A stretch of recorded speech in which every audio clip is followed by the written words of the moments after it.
खबर है मिर्जापुर से। मिर्जापुर जिला विधिक सेवा प्राधिकरण के तत्वाधान में जिला जज परिसर में जिले के न्यायाधीश अनमोल पाल ने मां सरस्वती के चित्र पर माल्यार्पण व दीप प्रज्वलित कर राष्ट्रीय लोक अदालत का शुभारंभ किया। ये जो लोक अदालत लगाई जाती है, जैसा कि नाम से ही स्पष्ट है, आपसी सुलह या बातचीत की प्रणाली है।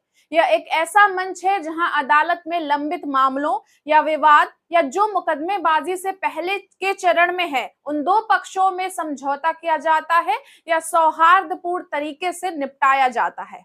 जिले के न्यायाधीश अनमोल पाल से लोक अदालत के बारे में पूछा गया तो उन्होंने बताया कि लोक अदालतों का गठन भारतीय संविधान की प्रस्तावना द्वारा दिए गए वादे को पूरा करने के लिए किया जाता है, जिसके अनुसार भारत के प्रत्येक नागरिक के सामाजिक, आर्थिक और राजनीतिक न्याय को सुरक्षित करना कहा गया है।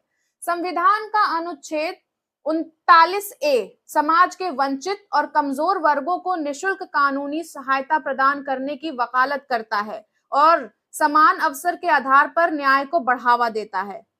संविधान के अनुच्छेद 14 और 22 के एक भी राज्य के लिए कानून के समक्ष समानता की गारंटी देना अनिवार्य बनाते हैं। अदालत के उद्देश्य के बारे में उन्होंने बताया कि लोक अदालत भारतीय न्याय प्रणाली की उस पुरानी व्यवस्था को स्थापित करता है जो प्राचीन भारत में प्रचलित थी। इसकी वैधता आधुनिक दिनों में भी प्रासंगिक है।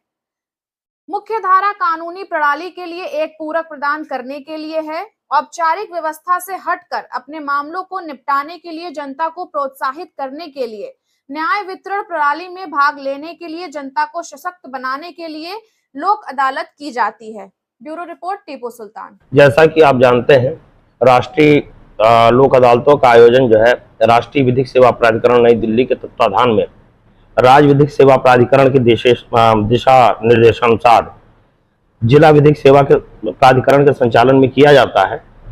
तो इस 13 जुलाई 2024 को भी उसी क्रम में जो है राष्ट्रीय लोक अदालत का आयोजन किया जा रहा है। चिन्हित मामलों की जहां तक बात है, 30,000 से ऊपर मामले चिन्हित किए जा चुके हैं, जिसमें हमें पूरी उम्मीद है कि लगभग सभी मामले निस्तारित हो जाएंगे। पिछले वर्ष कितना रहा इसका? अब पिछली लोक अदालत में 29,449 की जो है कुल निस्तारित मामलों की फिगर थी, लेकिन हम बहुत ज्यादा मामले चिन्हित नहीं करते हैं और प्रयास ये रहता है जो भी मामले चिन्हित किए गए उन सभी का निस्तारण हो जाए, अधिकतर का।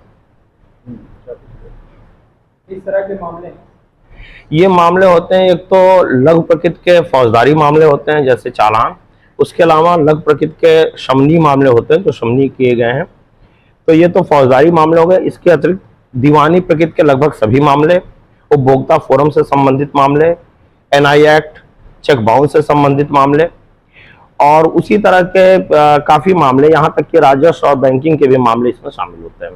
ओके, धन्यवाद।